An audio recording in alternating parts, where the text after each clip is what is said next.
اعوذ باللہ من الشیطان الرجیم بسم اللہ الرحمن الرحیم اللہم صلی علی محمد وعلی آل محمد۔ فرعونیوں پر لگاتار 5 عذاب آج کا ہمارے عذائب القرآن سیریز کا ٹاپک ہے۔ جب حضرت موسیٰ علیہ السلام کا عصا اژدہا بن کر جادوگر کی آنکھوں کو نگل گیا تو جادوگر سجدے میں گر کر ایمان لے آئے، مگر فرعون اور اس کے متابعین نے اب بھی ایمان قبول کرنے سے انکار کر دیا، بلکہ فرعون کا کفر اور اس کی سرکشی اور اس کی زیادتیاں اور بھی زیادہ بڑھ گئیں، اور اس نے بنی اسرائیل کے مومنین اور حضرت موسیٰ علیہ السلام کی دل آزاری اور ایذا رسانی میں بھرپور کوششیں شروع کر دیں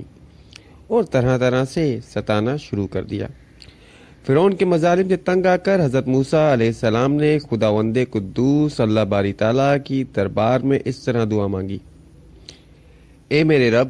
فرعون زمین میں بہت ہی سرکش ہو گیا ہے اور اس کی قوم نے عہد شکنی کی ہے،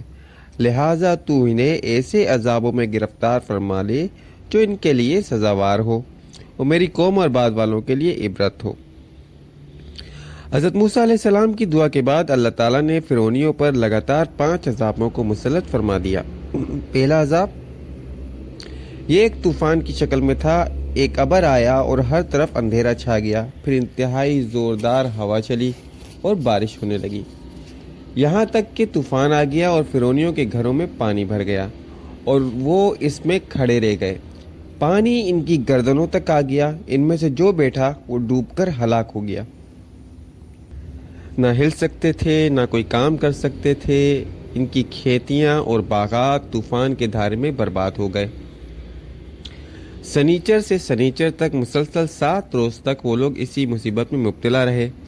اور باوجود اس کے کہ بنی اسرائیل کے مکانات فرعونیوں کے گھروں سے ملے ہوئے تھے، مگر بنی اسرائیل کے گھروں میں پانی کے سیلاب کا ایک قطرہ بھی نہ تھا۔ وہ نہایت ہی امن و چین کے ساتھ اپنے گھروں میں رہ رہے تھے۔ جب فرعونیوں کو اس مصیبت کو برداشت کرنے کی تاب نہ رہی اور وہ بالکل ہی عاجز ہو گئے، تو ان لوگوں نے حضرت موسیٰ علیہ السلام سے عرض کیا کہ آپ ہمارے لیے دعا فرمائیے، یہ مصیبت ٹل گئی تو ہم ایمان لے آئیں گے اور بنی اسرائیل کو آپ کے پاس بھیج دیں گے۔ چنانچہ آپ کی دعا سے طوفان کی بلا ٹل گئی اور زمین میں ایسی سرسبزی اور شادابی نمودار ہوئی جو اس سے پہلے کبھی دیکھنے میں نہ آئی تھی۔ کھیتیاں بہت ہی شاندار ہوئیں، غلوان اور پھلوں کی پیداوار بے شمار ہوئی۔ یہ دیکھ کر فرعونی کہنے لگے، یہ طوفان کا پانی تو ہمارے لیے باعث نعمت تھا، اور اپنے عہد سے پھر گئے، ایمان نہیں لائے اور پھر سرکشی میں مبتلا ہو گئے۔ دوسرا عذاب ٹڈیاں۔ 1 ماہ تک تو فرعونی نہایت عافیت سے رہے، لیکن جب ان کا کفر اور تکبر اور ظلم و ستم پھر بڑھنے لگا، اللہ رب العزت نے اپنے قہر و عذاب کو ٹڈیوں کی شکل میں بھیج دیا۔ چاروں طرف سے ٹڈی دل ان کے کھیتوں، باغوں اور یہاں تک کہ ان کے مکانوں کی لکڑیوں تک کو کھا گئے، اور فرعونیوں کے گھروں میں ٹڈیاں بھر گئیں، ان کا سانس لینا مشکل ہو گیا، جبکہ مومنین کے کھیت اور باغات اور مکانات ان ٹڈیوں کی اہلکار سے بالکل محفوظ رہے۔ یہ دیکھ کر فرعونیوں کو بڑی عبرت ہوئی اور آخر عذاب سے تنگ آ کر حضرت موسیٰ علیہ السلام کے آگے عہد کیا کہ اب کی بار عذاب چلا گیا تو ہم ضرور ایمان لے آئیں گے اور آپ کے بنی اسرائیل پر کوئی ظلم نہ کریں گے۔ چنانچہ آپ کی دعا سے 7ویں دن یہ عذاب بھی ٹل گیا۔ یہ لوگ 1 ماہ تک پھر نہایت ہی آرام اور راحت میں رہے، لیکن پھر عہد شکنی کی اور ایمان نہیں لائے اور کہنے لگے کہ ہماری جو کھیتیاں اور پھل بچ گئے ہیں وہ ہمارے لیے کافی ہیں، لہٰذا اپنا دین چھوڑ کر ہم ایمان نہیں لائیں گے۔ تیسرا عذاب گھن۔ غرض 1 ماہ کے بعد پھر ان لوگوں پر تمل یا گھن کا عذاب نازل ہوا۔ بعض مفسرین کا بیان ہے کہ یہ گھن تھا جو ان فرعونیوں کا جو پھلوں میں لگ کر تمام غلوں اور میووں کو کھا گیا، جبکہ کچھ مفسرین یہ فرماتے ہیں کہ ایک چھوٹا سا کیڑا تھا جو کھیتوں کی تمام تیار فصلوں کو چٹ کر گیا اور ان کے کپڑوں میں گھس کر ان کے چمڑوں کو کاٹ کاٹ کر انہیں تڑپانے لگا، یہاں تک کہ ان کے سر کے بالوں، داڑھی، مونچھوں اور بھووں پلکوں کو بھی چاٹ چاٹ کر اور چہروں کو کاٹ کاٹ کر انہیں چیچک رو بنا دیا۔ یہ کیڑے ان کے کھانوں، پانیوں، برتنوں میں گھس جاتے جس سے لوگ یہ کھا پی بھی نہیں سکتے تھے، بلکہ 1 ہفتے تک یہ اس قہر و آسمانی بلا میں مبتلا رہے اور بلبلا کر چیختے ہوئے حضرت موسیٰ علیہ السلام کے حضور میں حاضر ہوئے، دعا کی درخواست کرنے لگے اور ایمان لانے کا عہد دینے لگے۔ حضرت موسیٰ علیہ السلام نے ان کی بے قراری اور گریہزاری پر رحم کھا کر دعا کر دی اور یہ عذاب بھی رفع ہو گیا، لیکن ایک بار پھر فرعونیوں نے ان عذاب کے بعد اس سے عبرت حاصل نہ کرتے ہوئے اپنے عہد کو توڑ دیا۔ ایک ماہ بعد ان پر مینڈک کا عذاب مسلط کر دیا گیا۔ ان فرعونوں کی بستیوں اور ان کے گھروں میں اچانک بے شمار مینڈک پیدا ہو گئے اور ان ظالموں کا یہ حال ہو گیا کہ جو آدمی جہاں بھی بیٹھتا ہے اس کی مجلس میں ہزاروں مینڈک بھر جاتے۔ کوئی آدمی بات کرنے یا کھانے کے لیے منہ کھولتا تو یہ مینڈک اس کے منہ میں کود جاتے۔ ہانڈیوں میں مینڈک، ان کے جسموں پر مینڈک، اٹھتے بیٹھتے لیٹتے کسی بھی حالت میں مینڈکوں سے ان کو نجات نہ ملتی۔ اس عذاب سے فرعونی پھر رو پڑے اور روتے گڑ گڑاتے حضرت موسیٰ علیہ السلام کے پاس آئے، دعا کرنے کے لیے بھیک مانگنے لگے اور بڑی بڑی قسمیں کھا کر آپ کو یقین دلانے لگے کہ ہم مومنین کو کبھی ایذا نہیں دیں گے اور آپ ضرور ایمان لے آئیں گے۔ حضرت موسیٰ علیہ السلام کی دعا سے 7ویں دن پھر یہ عذاب ٹل گیا، مگر یہ قوم راحت میں آتے ہی اپنا عہد توڑ بیٹھی۔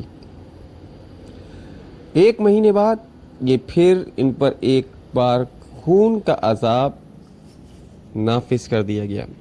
ایک دم بالکل اچانک ان لوگوں کے تمام کنووں نہروں کا پانی خون بن گیا۔ حضرت موسیٰ علیہ السلام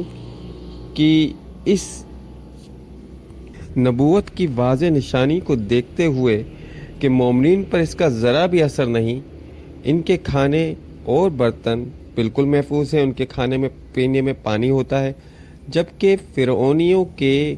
گھر برتن خون سے بھرے ہیں۔ یہاں تک کہ فرعونی لوگ مومنین کے ساتھ ایک ہی برتن سے پانی نکالتے، مگر اللہ کی شان مومنین اس برتن سے پانی نکالتے تو نہایت ہی شفاف پانی اور شیریں پانی نکلتا، اور فرعونی جب اسی برتن سے پانی نکالتا تو تازہ خالص خون نکلتا۔ یہاں تک کہ فرعونی لوگ پیاس سے بے قرار ہو کر مومنین کے پاس آئے کہ وہ بولا کہ ہم دونوں ایک ہی برتن سے ایک ہی ساتھ پانی پئیں گے، مگر اللہ رب العزت کی عجیب جلوہ نظر آتا کہ ایک ہی برتن سے ایک ساتھ منہ لگا کر دونوں پانی پیتے، مگر مومنین کے منہ میں جو جاتا وہ پانی ہوتا اور فرعونیوں کے منہ میں جو جاتا وہ خون ہوتا تھا۔ مجبوراً فرعون اور فرعونی گھاس اور درختوں کی جڑیں اور چھالیں چبا چبا کر چوستے، مگر اس کی رطوبت بھی ان کے منہ میں جا کر خون بن جاتی۔ الغرض فرعونیوں نے پھر گڑ گڑا کر حضرت موسیٰ علیہ السلام سے دعا مانگی۔ آپ پیغمبر تھے، پیغمبرانہ رحم و کرم فرما کر آپ نے ان لوگوں کے لیے دعائیں خیر فرما دی اور 7ویں دن یہ عذاب بھی ان سے اٹھا لیا۔ الغرض ان سرکشوں پر مسلسل 5 عذاب آتے رہے، ہر عذاب 7ویں دن ٹلتا رہا اور ہر 2 عذابوں کے درمیان 1 ماہ کا فاصلہ ہوتا رہا، مگر فرعون اور فرعونیوں کے دلوں پر شقاوت اور بدبختی کی ایسی مہر لگ چکی تھی کہ پھر بھی وہ ایمان نہیں لائے اور اپنے کفر پر اڑے رہے اور ہر مرتبہ اپنا وعدہ توڑتے رہے، یہاں تک کہ اللہ رب العزت کے قہر و عذاب کا آخری عذاب آیا اور فرعون اور اس کے تمام متعبدین، اس کی تابع کرنے والے دریائے نیل میں غرق ہو کر نیست و نابود ہو گئے۔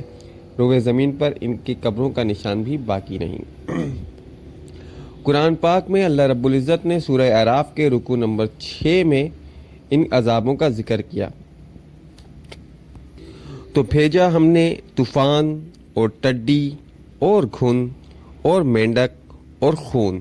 جدا جدا نشانیاں، تو انہوں نے تکبر کیا اور وہ فرعونی مجرم قوم تھی، اور جب ان پر عذاب پڑتا تو کہتے اے موسیٰ ہمارے لیے اپنے رب سے دعا کرو اس عہد کے سبب جو اس کا تمہارے پاس ہے، بے شک اگر تم ہم پر سے عذاب اٹھا دو گے تو ہم ضرور تم پر ایمان لے آئیں گے اور بنی اسرائیل کو تمہارے ساتھ کریں گے۔ اور پھر جب ہم ان سے عذاب اٹھا لیتے تو ایک مدت تک کے لیے، جس مدت تک انہیں پہنچنا تھا، جب ہی وہ پھر جاتے، اور ہم نے ان سے بدلہ لیا تو انہیں دریا میں ڈبو دیا، اس لیے کہ ہماری آیتوں کو جھٹلاتے اور ان سے غفلت برتتے تھے۔ پیارے دوستوں، آپ کو اگر ہماری ویڈیوز پسند آ رہی ہیں تو پلیز ہمارے چینل کو لائک اور سبسکرائب کیجئے اور اپنے دوستوں کے ساتھ شیئر کیجئے۔ انشاءاللہ مزید معلوماتی ویڈیو کے ساتھ پھر آپ کی خدمت میں حاضر ہوں گے۔ السلام علیکم ورحمۃ اللہ وبرکاتہ۔